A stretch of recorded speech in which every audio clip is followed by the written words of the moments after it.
Hello, this is the Two Skis, and today we are reviewing one of the most revered comedies of all time, which is Groundhog Day.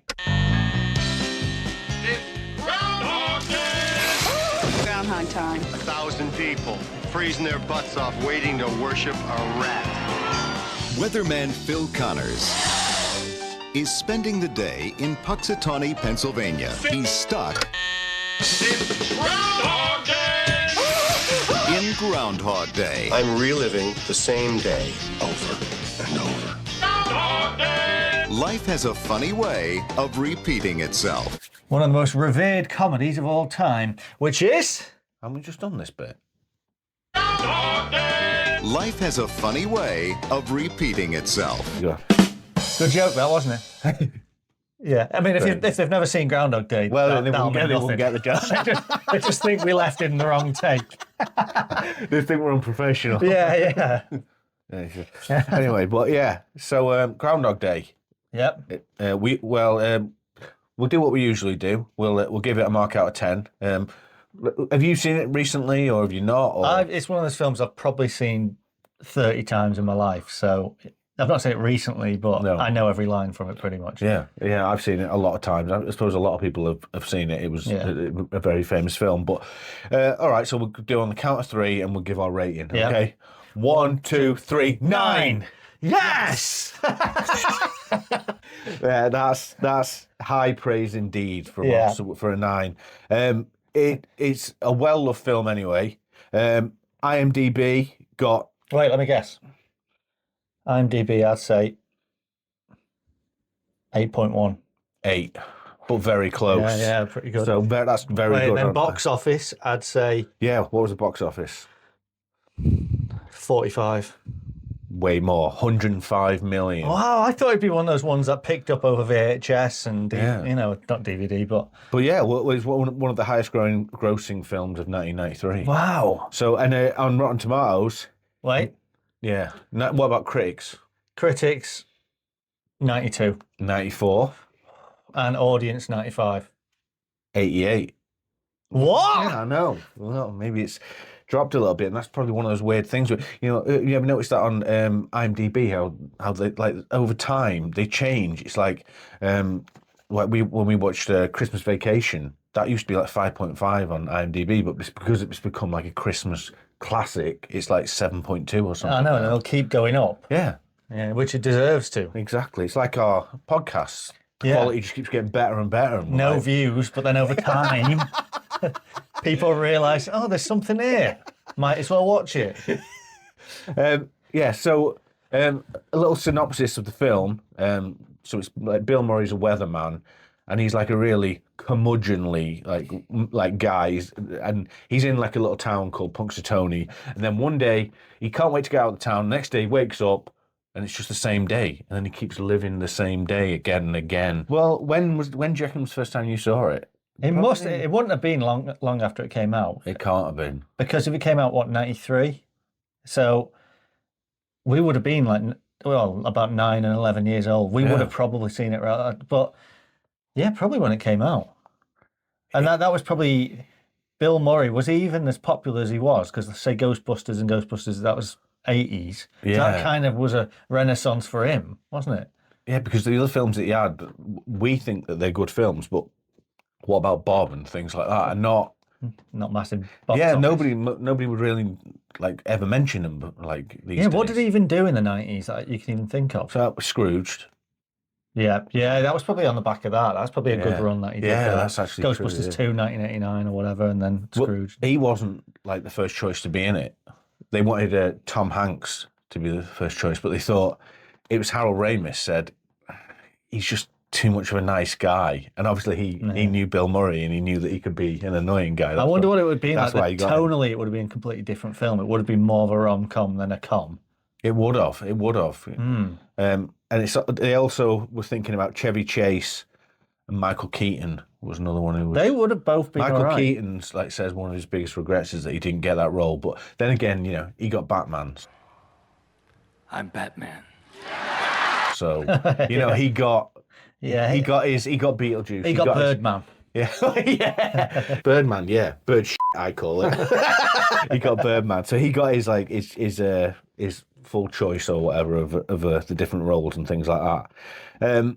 Yeah, so they were like the ones that were like the film that they say from his arc in the film from going to be basically a bad guy all the way over to becoming a good guy and to the end of the film. So like in the end of the film, it finally runs out, doesn't it? It's in like he one day he wakes up and it's not the end. Like it's not just the same day every day. It's like it's actually The next day. it's ended. And everybody always talks about how long was it? Because if you see in the film, he goes to piano lessons, but by the end of the film, he's like, like he's amazing at piano, and he's amazing at ice sculpting. Anyway, he's got a chainsaw. Yeah.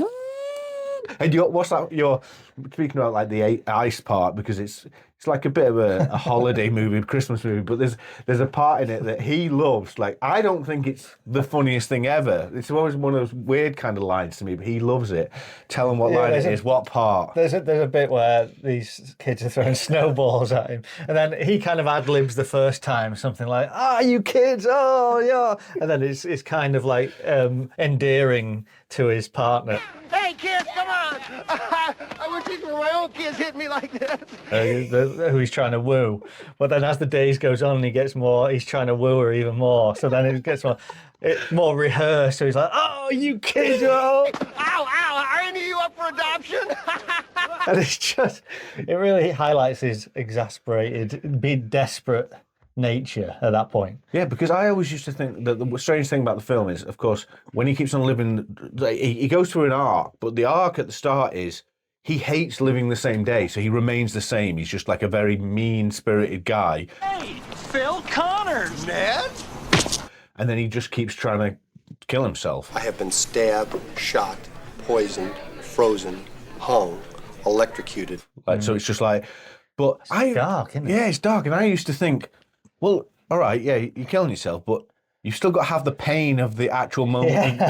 Yeah. So it's like, he's still got to go through the pain of actually dying each time. I know, and then on a lot of the days, he would have just been badly injured. Yeah. And so he'd be in a lot of pain for the rest of those 24 hours. And then what if that was the one day that continued and say he became...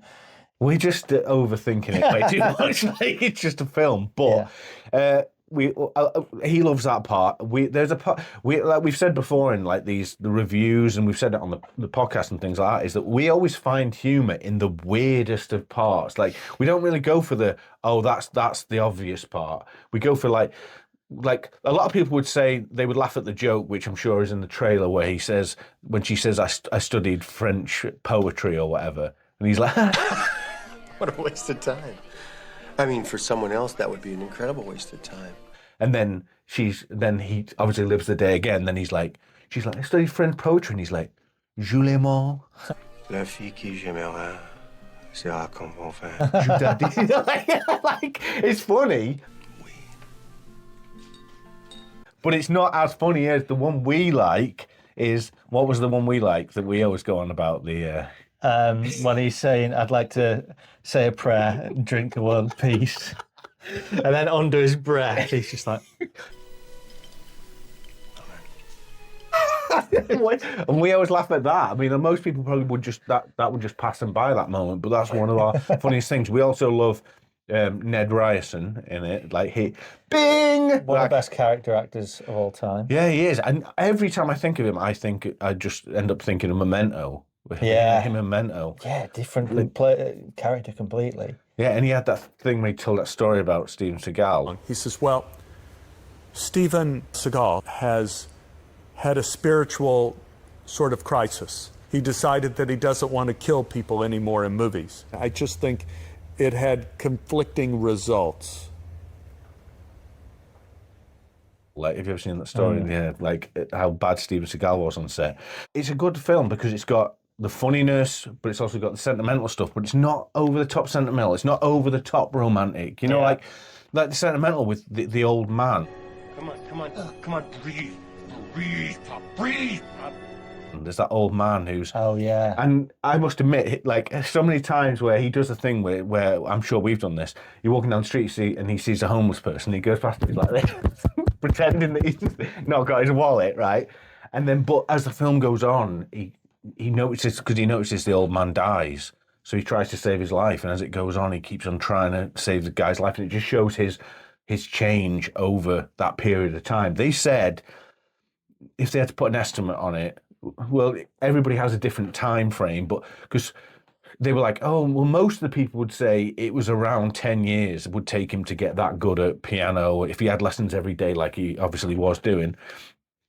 But then Harold Ramis was like, for me, it's 30 years. So it's like, well, you know, who knows? But so you never really knew the time. And I suppose a lot of people, I've heard people go like, why don't they make a sequel to it? It's like, there'll be a reboot. If there is, Imagine it's it. just not going to work. It'll be like Kevin Hart. Damn! I'm sorry. it just, we don't want to see that because it's just, and Bill Murray is great in that role. And also that they said that actual, the Groundhog itself is only really usually right about 29% of the time. 60% of the time, it works every time. So that's why it's not really that good a way of predicting the weather. So don't, keep up with your apps and on your phone. The good thing about the film, which they say that Harold Ramis and Bill Murray hated each other on set, and then they fell out and everything. And then you can it works for the film because he's so done with everything in the film, and you can tell he was having a divorce or whatever in his real life at that time. You can just see in the way he's acting. No, he's just a good actor. But Bill Murray apparently on set was like, when Harold Ramis was like, yeah, in this scene I want you to do this, and he was like, just tell me, is it bad Phil or is it good Phil? That was it. He was like, I'll do one of them, kind of thing. So it's like they did have a bit of like that, but then it works for that character again. I don't really know. I couldn't really see Tom Hanks being that kind of. He is too much of a nice guy, like at that time when it's different now, but like when Will Smith, like if he was like a bad guy in a film, you'd be like, I don't really believe that he's a bad guy in a film because he's. Now you would. Well, yeah, now that's why he should play a bad guy in a film because it would work now because everybody hates him. But like at that time, everybody loved him. So well, it's imagine if Bill Murray was in Big. Yeah, that would be weird. That would be weird. Yeah. But it's that thing of, again, Chevy Chase probably would have worked for it because I know he's smarmy enough. I know he's smarmy enough, but I know he's a jerk in real life. But like, you're a jerk. It's like in that I can see, because obviously in the National Lampoon's films he's a lovable guy. So he could be a lovable guy, and he can be the jerk or whatever. So that's why.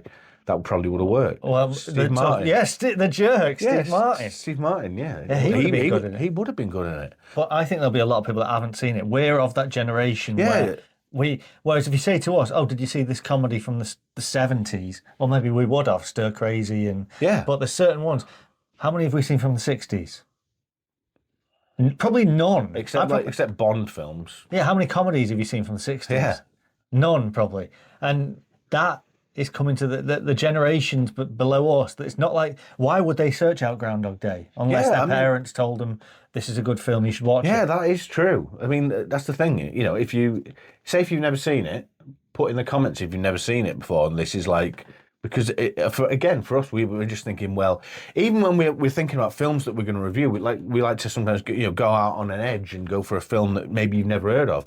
Even I was thinking, well, is Groundhog Day too well known? But then maybe it's not too well known with a younger generation because, again, times moved on, and it's not like the old days where it would be on ITV on a Saturday night. Like now, it's like, is it ever like we always say at the end of these reviews? Is it on? Well, it'll be on streaming, of course it will. But what is there out there that's going to push it into like the? To them, it would be things like Wedding Crashers. That's their Groundhog Day. Yeah.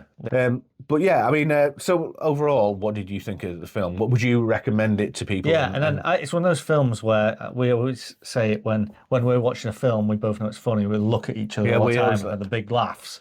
And then if I'm looking at someone and they're not laughing at this, they're not my friend. Yeah. It's that kind of thing. It's a barometer of whether they have good comedy taste, whether they like this film or not.